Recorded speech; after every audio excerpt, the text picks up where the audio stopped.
Have you ever met someone who always sets high goals for himself? He has to be perfect in everything, complains about almost everything, even the smallest details. He feels that he has to be perfect in everything, that has to be tidy always. He always have to get good grades.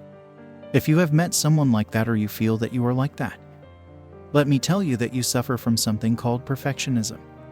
But first, let's talk about what perfectionism is. Where does it originate from? How it affects us? And what to do to stop being in that state? Where does it originate? Like most personalities, most originate in the family. That is, authoritarian parents, demanding, critics, hard to please and unpredictable in their reactions create perfectionist children. Psychologists say that perfectionists are always looking for some kind of approval. Now let's talk about how perfectionism affects on your life. 1. You have to stop thinking that self-demand will lead you to excellence. There is nothing wrong with setting goals. The bad thing is to set unattainable and unrealistic goals. And even when you are good at what you are doing, you always think you could have done better. And you always look for even the slightest mistake in the things you do, even in others. You always seek to be perfect. You want to be the perfect friend, the perfect woman, the perfect student. Give yourself time to be wrong and understand that everything is normal.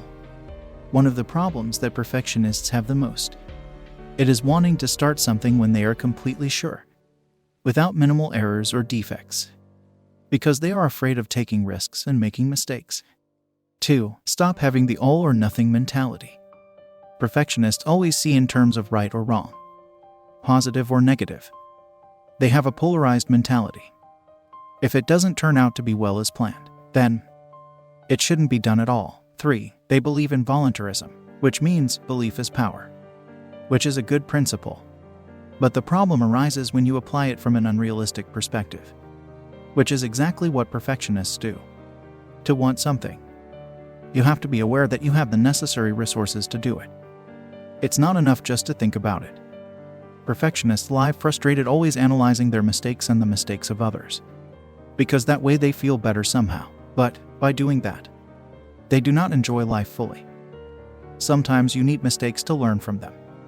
Sometimes we need to take risks and learn along the way. What can we do to not be perfectionists? 1. Understand that perfectionism leads to unhappiness. Accept ourselves as human beings with flaws. Everything won't turn out always as we want it. Sometimes we have to be flexible with changes, and understand that is part of life. 2. Learn from our mistakes. Learn to see the positive side of our mistakes.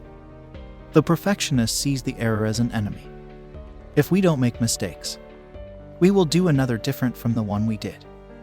We, as human, cannot live without making any kind of mistake at all. That's impossible. 3. Be excellent, not perfect. Excellence and perfection are two concepts that perfectionists do not know how to differentiate well. The first is about personal growth, to continually improve by learning from our mistakes and from the mistakes of others, while the last is simply a toxic state. The faster we learn it, the better for us in life.